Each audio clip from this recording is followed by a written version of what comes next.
ভাইয়া থামেন, আমাদের ছবি লাগবে।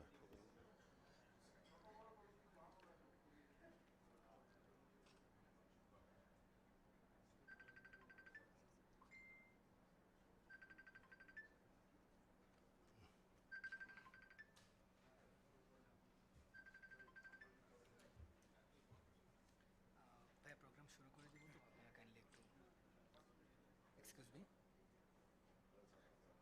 প্রোগ্রাম শুরু করে দিব আমরা আপনারা কাইন্ডলি একটু পেছনে চলে যাবেন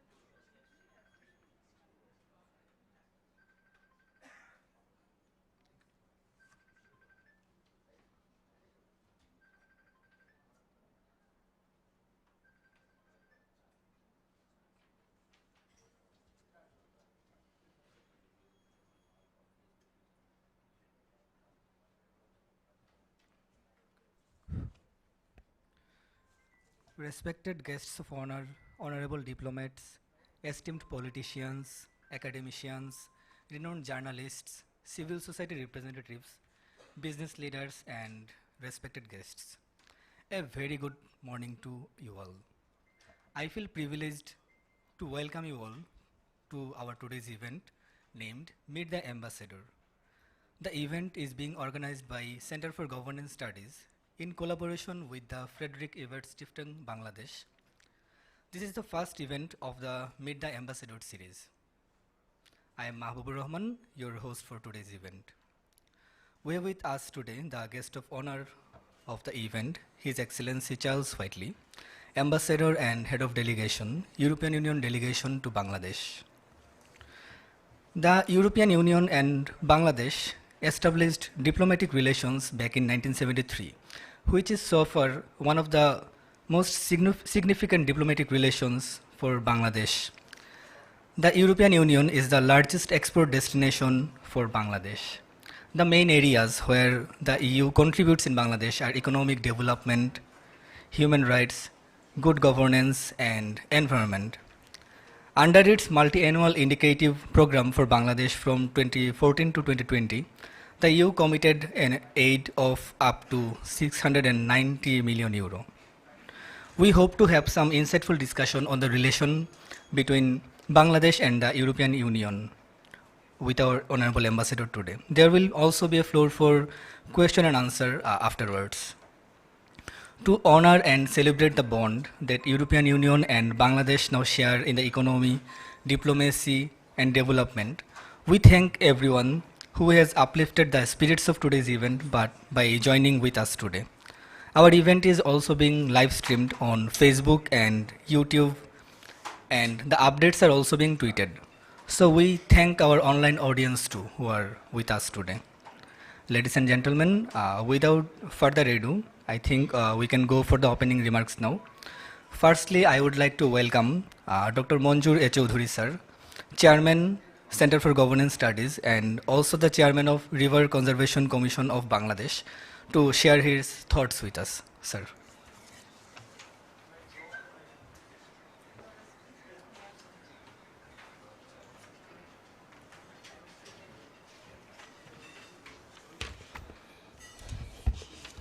Thank you, Mahbub.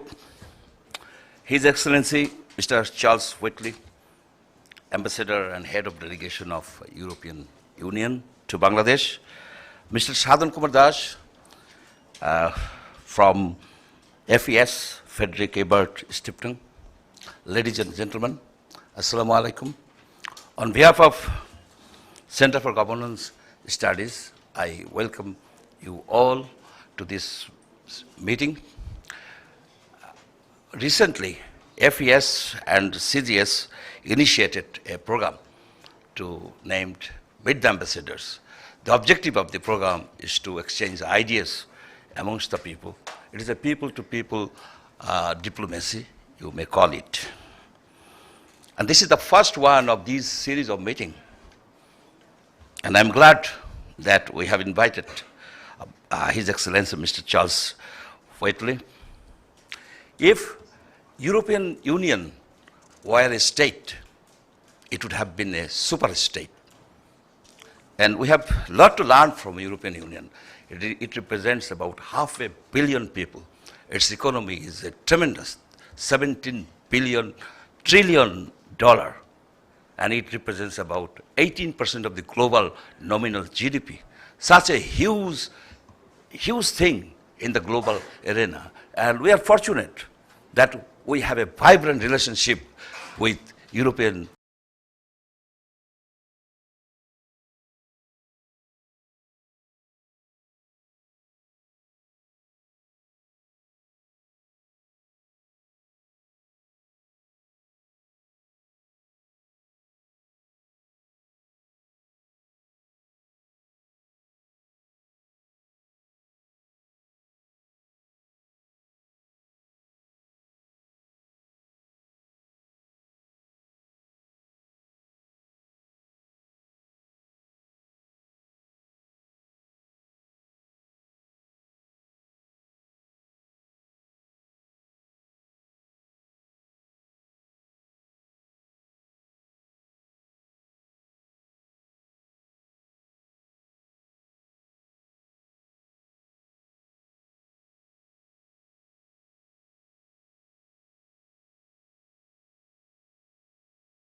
to flourish our textile sectors and other sectors also. However, in many areas, we have a common concern, the concern about the climate change. You may call it a climate catastrophe, impending climate catastrophe. We have common concern about the governance, about food security, and other issues. And European Union and Bangladesh is working diligently, continuously to address these issues. As you mentioned that, I also happen to be chairman of National River Conservation Commission. So I will touch few points here that Bangladesh has chalked out a 100-year program, water management, river management program. We call it Delta 2100. It's a big endeavor, and one of the EU countries, the Netherlands, they are helping us. They are helping us. They are helping us to manage these rivers, ecological restoration of these rivers, and we'll be working closely with those organizations in Netherlands and other countries in European Union. So I'll not go much into it. I would like to thank you all to attend this meeting, and we look forward to hear from His Excellency Ambassador Charles Whateley. Thank you very much.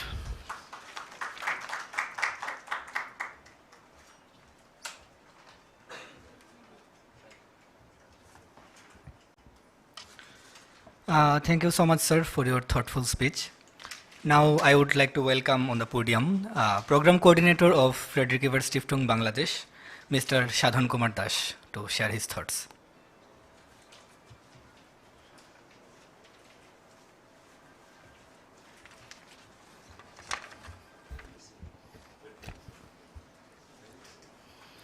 Ladies and gentlemen, very good morning and warm welcome. Today we have gathered here to meet His Excellency Charles Whateley, Ambassador and Head of Delegation of the European Union to Bangladesh. This is the first event of the joint collaboration of the Center for Governance Studies and EFES Bangladesh. We will also invite some more ambassadors from different countries in the upcoming months. Our resident representative, Mr. Felix Kolbitz, has apologized for not being here for an unavoidable circumstances. Therefore, he has assigned me to represent EFES Bangladesh. I am conveying his utmost gratitude to His Excellency Ambassador and all other guests and speakers. You may know that EFES Bangladesh has launched its geopolitics and geoeconomics theme of work in this year. Our first event was to celebrate 50th anniversary of Bangladesh-German diplomatic relations. At that event, we also found Honorable Ambassador, Mr. Whitley, and many of you. We have started this conversation in the wake of growing importance of Asia in the changing geopolitics sphere of the world. Being a member of the Indo-Pacific region, Bangladesh has geopolitical significance, particularly given its closeness to China and placement inside India's geostrategic border.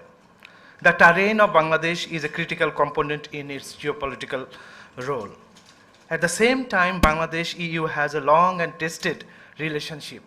Trade, business are in the center of such bilateral relationship. But now, these two actors are exploring new horizons of relationship that includes education, quality of life, climate change, environment, and many other new areas. Through this conversation with Mr. Whitley, we hope we all hear more about the prospects and challenges of the bilateral relationship in the wider spectrum of geopolitics and geoeconomics. We are indebted to all of you for your presence and active participation. And we are very much looking forward to hearing an interactive and engaging discussion on the contents of geostrategies, where Bangladesh is an important player in the regional geopolitics and future ties of of Bangladesh and EU. Stay well and have a wonderful discussions. Thank you.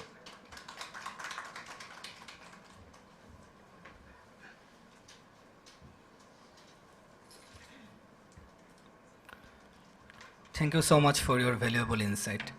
Now, I would like to welcome on the stage His Excellency Charles Whitley and the Executive Director of Center for Governance Studies, Jilur Rahman, to take their seat.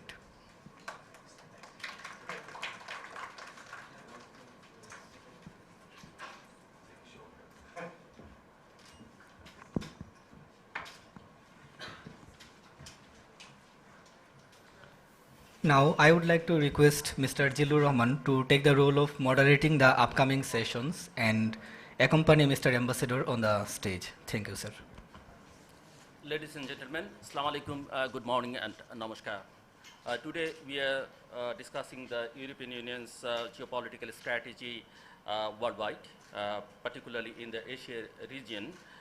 When it comes to Bangladesh, joining us today is Charles Whitley, Ambassador and head of delegation of the European Union to Bangladesh. The ambassador has studied law at Downing College, Cambridge, and qualified as a barrister in the United Kingdom. And he began working for the European Union in 1999. As an EU official, he has covered human rights and democratization issues and has been posted to the European Union missions in Bangladesh and Indonesia in different times, where he has dealt with political, human rights, and trade relations issues. Ambassador, welcome to the program. Now, I would like to request Ambassador Charles Whitley to take the control of podium and deliver his introductory speech, please. Well, thank you very much indeed. I'm delighted to be here and honoured to be here as the first session of the Meet the Ambassador series that I've heard a lot about. Thank you to FES and to the Centre for Governance Studies for this opportunity. And thank you to you for coming at a slightly ungodly hour on a Saturday morning. But it's nice to see you all and see such a varied crowd. I'm afraid I'm going to indulge myself a little bit with this address, because I know we'll have a discussion on wider geopolitical issues and on EU-Bangladesh relations. So I wanted to do a little bit of propaganda on behalf of the European Union. The European Union as an entity and as a global entity. Thank you, sir, for your introduction. I think it was a very good scene setter, saying the EU is not a superstate. So what is the EU? The EU is a very strange creature, I think, in international terms. It's not a federal entity. It's not a superstate. It's a kind of hybrid animal. Supranational is one word that's used to describe it, and it certainly has supranational characteristics. But I also wanted to pose a question, and that is, what kind of animal is the EU on the world stage? Is it a ruthless wolf with a killer instinct, or is it a reliable and gentle sheep that helps others and is basically a philanthropic and gentle organization? Or perhaps a bit of both? So those sort of parameters are what I wanted to keep in mind in the issues that I'll address in this introductory statement.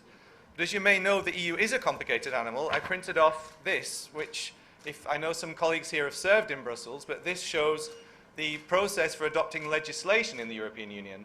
As you see, it's not a very simple diagram. It took me a long time to master it, with lots of side arrows and different processes. But why is it complicated? And is it unnecessarily complicated is an important question. And of course, when you have 27, as you said, it used to be 28 with the United Kingdom, 27 EU member states with big differences in background, cultural traditions, legal traditions, it's important to stitch that together in a convincing way as the European Union. And as you'll know, we have several centralized institutions that attempt to stitch the fabric of the European Union together. We have the European Council, which is the heads of state and government. We have the Commission, which is the executive stroke legislative stroke civil service of the European Union. We have the European Court of Justice, which makes sure that all the laws are applied fairly across the 27 member states. And we have the European Parliament. And as you may know, tomorrow we have a delegation of 6 European parliamentarians arriving in Bangladesh. They're from the International Trade Committee, and they're here to meet government and to meet civil society, trade unions, ILO and UN partners to discuss various aspects of the trade relations with Bangladesh. But what I would say is that constructive cooperation is at the heart of the European Union's DNA. As I said, we have 27 member states, and sometimes it's difficult to keep them all on the same page, of course. That's partly remedied by having the possibility of qualified majority voting, so we don't always need consensus on every decision, but still the instinct is to work for consensus, because I think member states, as sovereign nations, are only comfortable if they're all speaking on the same agreed position. In the European Parliament, that's of course a political animal, we have 705 members of the European Parliament in 8 different groups, and the European Parliament has increasing political power. When it began its life, in the early days, it wasn't elected, it was appointed, but from 1979 onwards, it became directly elected by the citizens of the EU, or European Economic Community as it was then called. And it has power to adopt and approve legislation, to propose legislation, and to sack the European Commission. So ultimately, if the European Commission, with the commissioners appointed to it at political level, misbehave, they can be dismissed by the European Parliament. That's never happened, but it kind of happened in 1999 when the Santer Commission stepped down and resigned before the Parliament forced its resignation. But the Parliament is a very interesting animal. I think, now we have the rise of a certain degree of populism in Europe, so you see more extreme parties having a seat in the European Parliament and making their views heard, and that can complicate things. It can also mean more virulent debates on issues, but that's the nature of Europe, and the cross-section of political parties now is probably more than it's ever been across the whole of Europe. Having said that, it's important to bear in mind what's often referred to as the democratic deficit in the European Union. Why is that still an issue? Well, at the last elections for the European Parliament, turnout was 50%. I think in Bangladesh, if you had turnout of 50% for an election, you'd be pretty disturbed. And 50% was actually a recent high. Before that, it was in the 40s for previous elections. I think that the highest was 20 years ago, perhaps, turnout. But that shows that there's work to be done to enthuse the European electorate to vote in these elections. I would also say, because I think a bit of critical self-criticism is not unhelpful, and we all need to do that, but the EU has had a complicated history. As you know, it dates back to 1957, the genesis of the EU, with 6 founding member states, and has had many crises along the way. We've had the Balkan Wars. I think we forget now with the war in Ukraine that it's not so long ago that we had a very bitter civil war in Europe, where the EU was faced with many difficulties in responding effectively. We've also had the financial crisis. We've had the teething troubles of the euro, and the euro has been a great success. It's now the 2nd largest reserve currency in the world. It's adopted by 19 EU member states. But of course, it has its complications. It's 19 member states with different financial and fiscal needs. But the process is undeniable, the process towards economic integration and fiscal integration. You mentioned the departure of the UK. That was another big challenge along the way for the EU, and a bitter blow, I think, to see a large member state leaving. And now, as I said, on the European continent, we have war again with Ukraine, and something we never thought we'd see again, a state invading another sovereign state in Europe, 5 million refugees on the run, being sheltered in other EU member states, no sign of the war ending, and all the ramifications that that has for the globe, including Bangladesh in terms of food security and other issues. But to take a bird's eye view of the basic two processes that have driven the EU in the last decades, one is broadening and one is deepening. And we speak of broadening meaning the increasing number of member states, UK aside. So as you'll know, in 2004, there was a big bang enlargement of the European Union with 10 new member states joining, years after the fall of the Berlin Wall. And now we have 7 recognized candidates for membership. And those 7 candidates for membership are Turkey, which applied in 1987. I think that that relationship is at a particular juncture. Things have changed a lot. And whether it's realistic that Turkey will join in the foreseeable future is, of course, a big question and one that's debated still hotly. But it is still a candidate for membership. North Macedonia, Montenegro, Albania, Serbia, and as of 2022, Ukraine and Moldova are now official candidates for joining. But it's not easy to join the European Union, and that's why the leaders of the EU couldn't wave a magic wand and say Ukraine can become a member overnight. You have to meet very stringent economic conditions, market economy. You have to have a functioning market economy that can compete in a European context, and you have to have a functioning democracy with all the checks and balances that that entails. But the promise is there that these 7 states can join when they're ready to join. And I think perhaps as an aside, all new member states that join the European Union have to agree to join the euro when the economic conditions are right. There isn't a political choice. And that wasn't the case for countries such as the UK, Denmark and others. They negotiated an opt-out to decide if and when they would like to join. That's no longer the case. If you join or rejoin, should that ever happen, you have to accept that you will join the euro. The other one of the 2 big processes is deepening. Deepening meaning closer and closer integration, so closer economic, political, foreign policy and security ties. And we see that happening quite quickly now, spurred on also by the Ukrainian crisis. As you know, the EU was created officially in 1993, taking over from the EC and before that the EEC, pursuant to the Maastricht Treaty. Now it speaks with one voice on many issues on the global stage. So trade is one. I think we already mentioned this morning GSP+. The EU is a tough trade negotiator, and if we look at that sheep-wolf comparison, there's a bit of wolfishness and a bit of sheepishness in the EU. The wolfishness is that the EU does defend its own interests when negotiating trade agreements, of course, like we all do. The sheepishness, if you like, the more gentle, understanding approach is what we do with least developed countries and other developing countries through our GSP and everything but arms, the duty-free and quota-free access that states enjoy to the EU market. And that perhaps will come on later in more detail to GSP Plus in the context of Bangladesh. But at present, there are 8 beneficiary countries for GSP Plus that Bangladesh is moving towards joining. Those countries are Pakistan, Bolivia, Capo Verde, Kyrgyzstan, Mongolia, Philippines, Sri Lanka, and I believe Uzbekistan as well. So there aren't so many countries in that scheme, far fewer than we have in the everything but arms duty-free, quota-free access scheme. And of course, there are more stringent conditions attached to the GSP+. On security, I think the EU is definitely becoming more of a wolf. Traditionally, some of our member states, a lot of them are in NATO. Several have a tradition of neutrality and aren't in NATO. But as you'll have seen, the Ukraine crisis has pushed Finland and Sweden now to apply for NATO membership, which says an awful lot given their traditions of neutrality on the European continent. And in an unprecedented and unanimous reaction to the Ukraine crisis and the invasion by Russia, the EU decided to provide $500 million and then a further €500 million from the European Peace Facility to fund and coordinate EU military assistance and to deliver military equipment, including lethal equipment, to Ukraine.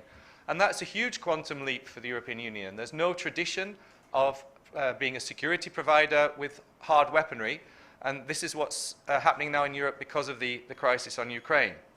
Having said that, we do have a very strong tradition, like Bangladesh, of peacekeeping or crisis operations. And at the moment, we have 18 missions around the world, crisis missions, 11 of which are civilian, so maybe police or other civilian actors, and 7 are military.